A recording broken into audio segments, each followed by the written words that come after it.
not actually grey.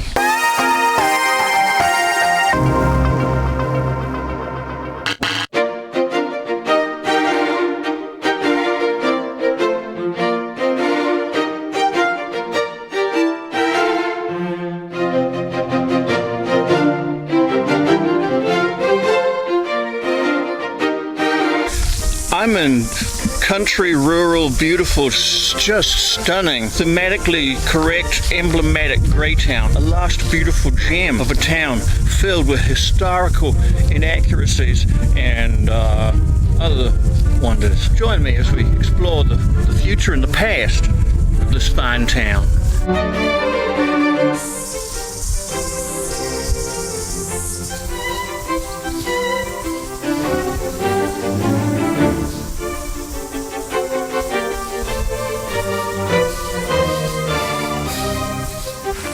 You know, I've spent enough time in and around these parts to really grow to appreciate the neighborhood. Greytown, Carterton, Martinborough, all the surrounding metropolises of this district, but it's very easy to just overlook the depths of a place like this. So I'm here today to scratch a little below the surface, see what really goes on. Come on.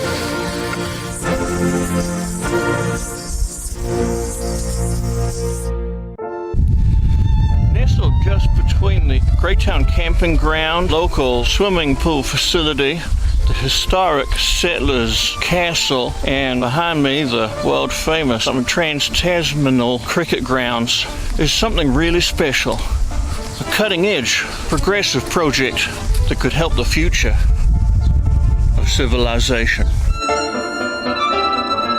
You see, what you're looking at right here behind me is the next evolution in human habitation.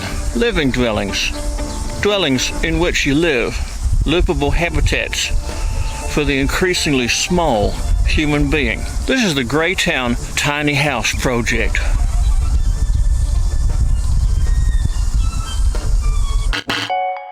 Now, whereas most tiny houses will work to minimize footprint, the actual physical volume of the structure, here in Greytown they're taking a slightly different approach, acknowledging that we're moving away from the Scandinavian elongated humanoid shapes, moving to more of a hobbitesque, a shortness of humanity. Not that there's a shortness of humanity, scarcity, but a shortness in the stature of the humanity. So a building to building's real short for little people.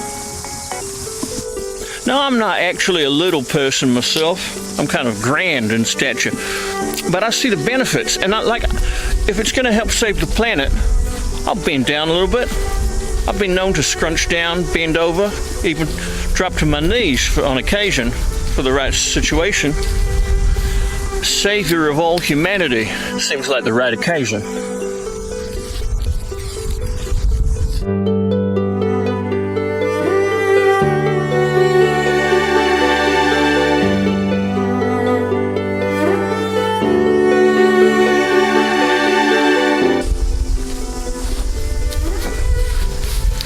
Now, it's true, you might not get a whole lot of your current modern day humanity living comfortably under these tiny house roofs. Here in Greytown, they're building for the future, a future which will involve much smaller, tinier, more compact human beings. And I think you see the logic in that. I know I sure do. I mean, I feel that by lying down on my side, admittedly, but I'm feeling like I get a sense of what the scale of the future will be. Being able to lie here almost under the roof of my futuristic Tomorrowland dwelling, I really feel like I can feel tomorrow. It might be it's quite dry grass, but I don't think that's what I'm feeling. I think I feel hopeful for tomorrow. Yep. Tomorrow, where we'll live under this roof on top of this grass, and we'll literally eat this grass right out from under our feet.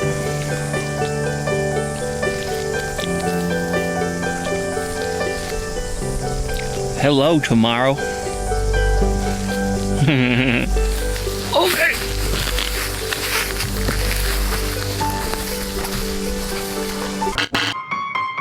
Well, as fun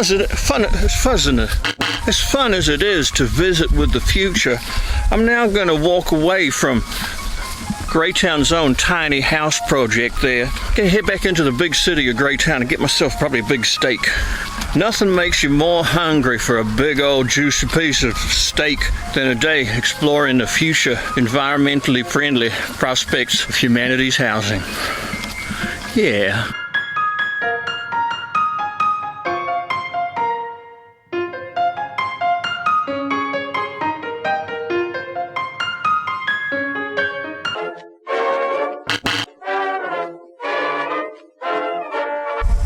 Now this house behind me was actually built in Australia out of materials sourced from North America and England. They brought a lot of the bricks over from England because Australia was all wood and not much of anything else. Wood and snakes, I think. Knocked it up, shipped it over here, and this is the first house, one of the first transgender mayors in all of New Zealand lived in this house in 1967 for about a week.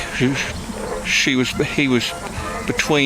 were between houses. Before they got the castle, they couldn't live in the tent that they were living in previously, and the castle wasn't finished, so they just rented this for a couple of weeks. It's a really beautiful house, and it's historical. I wouldn't talk about something if it wasn't historical. Okay, I'm really hungry now.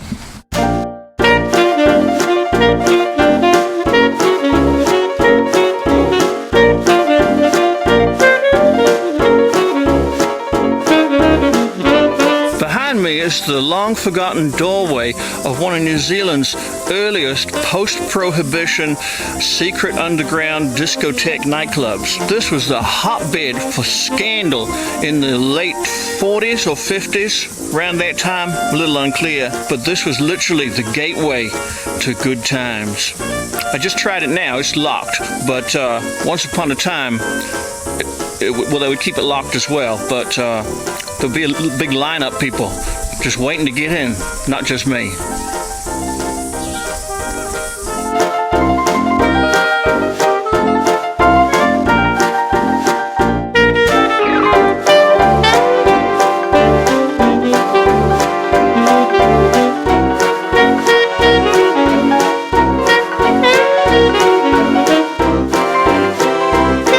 So from outside the Greytown Memorial Swimming Baths, I bid you farewell. I hope you've enjoyed this quick whistle-stop tour of the history and the future of Greytown City. A cutting-edge town, always on the edge of something, whether it's on the edge of disaster or the edge of illicit, disreputable behavior. It's always an interesting place. I'm Barnard Burns. I live on the edge. And it's nice to have you along for the ride. See you next time on Hot Rants.